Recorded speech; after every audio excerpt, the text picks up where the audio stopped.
മകരവിളക്കിന് ഒരുങ്ങുകയാണ് ശബരിമല. തീർത്ഥാടകർ തമ്പടിക്കാൻ സാധ്യതയുള്ള ഇടങ്ങളിൽ പോലീസ് പരിശോധന നടത്തി. സന്നിധാനത്ത് കഴിഞ്ഞ ദിവസങ്ങളെ അപേക്ഷിച്ച് ഇന്ന് തിരക്ക് കുറവാണ്. ഉച്ചവരെ 40,000 തീർത്ഥാടകരാണ് സന്നിധാനത്തെത്തിയത്. ശബരിമല സന്നിധാനം മകരവിളക്കിനായി ഒരുങ്ങുകയാണ്. സുരക്ഷാ ക്രമീകരണങ്ങൾ ഓരോ മേഖലയിലും പരിശോധിച്ച് ഉറപ്പുവരുത്തുകയാണ് ഉദ്യോഗസ്ഥർ ഇപ്പോൾ ചെയ്യുന്നത്. പ്രധാനമായിട്ടും ഏറ്റവും അധികം തീർത്ഥാടകർ മകരവിളക്കിന്റെ സമയത്ത് തമ്പടിക്കാറുള്ള മേഖലകൾ കേന്ദ്രീകരിച്ചാണ് പോലീസിന്റെ മുന്നൊരുക്കങ്ങൾ. പാണ്ടിത്താവളം, അതുപോലെ തന്നെ കോപ്രാക്കളം, വാട്ടർ ടാങ്കിന്റെ പരിസരം തുടങ്ങി സാധാരണഗതിയിൽ മകരവിളക്കിന് തീർത്ഥാടകർ കൂടുതലായി തടിച്ചുകൂടുന്ന മേഖലകളിൽ ആ പ്രദേശത്ത് ബാരിക്കേഡുകൾ സ്ഥാപിക്കുകയാണ് ആദ്യഘട്ടത്തിൽ ചെയ്യുന്നത്.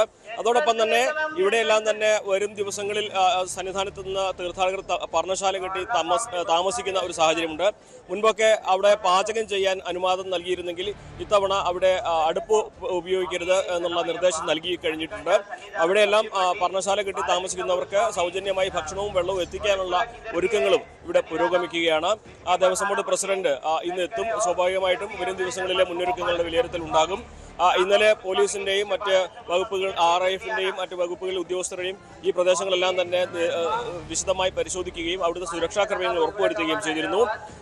കഴിഞ്ഞ ദിവസങ്ങളെ അപേക്ഷിച്ച് തിരക്ക് അല്പം കുറയുന്നുണ്ടെങ്കിലും ഇപ്പോൾ എത്തിച്ചേരുന്ന തീർത്ഥാടകരിൽ വലിയൊരു ഭാഗം ഇവിടെ തന്നെ തങ്ങും എന്ന് തന്നെയാണ് പോലീസിനെ കണക്കുകൂട്ടൽ. അതിന് തക്ക ഒരു മുൻകരുതൽ അല്ലെങ്കിൽ മുന്നൊരുക്കങ്ങളാണ് ഇവിടെ ഉണ്ടാകുന്നത്. ഇന്നലെ 82,000-ലധികം പേർ മാത്രമാണ് സന്നിധാനത്തെത്തിയത്.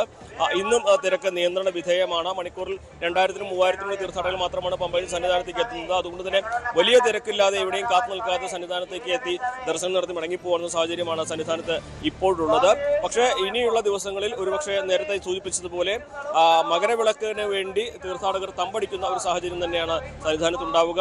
അപ്പോൾ ആളുകൾ വന്നില്ലെങ്കിലും ഇവിടെ നിൽക്കുന്നവരുടെ എണ്ണം കൂടി കണക്കാക്കുമ്പോൾ തിരക്ക് വർദ്ധിക്കാൻ തന്നെയാണ് സാധ്യത. എന്നാണെങ്കിലും മുന്നൊരുക്കങ്ങളാണ് ഇപ്പോൾ ഇവിടെ പൂർത്തിയാകുന്നത്. ക്ഷേത്രത്തിലെ ചടങ്ങുകൾ 12-ാം തീയതിയും 13-ാം തീയതിയായിട്ട് ആരംഭിക്കും. എന്നാണെങ്കിലും മകരവിളക്കിനായിട്ട് സന്നിധാനം ഒരുങ്ങുകയാണ്. സന്നിധാനത്ത് നിന്നും CV അനുമോദ്, ന്യൂസ് 18.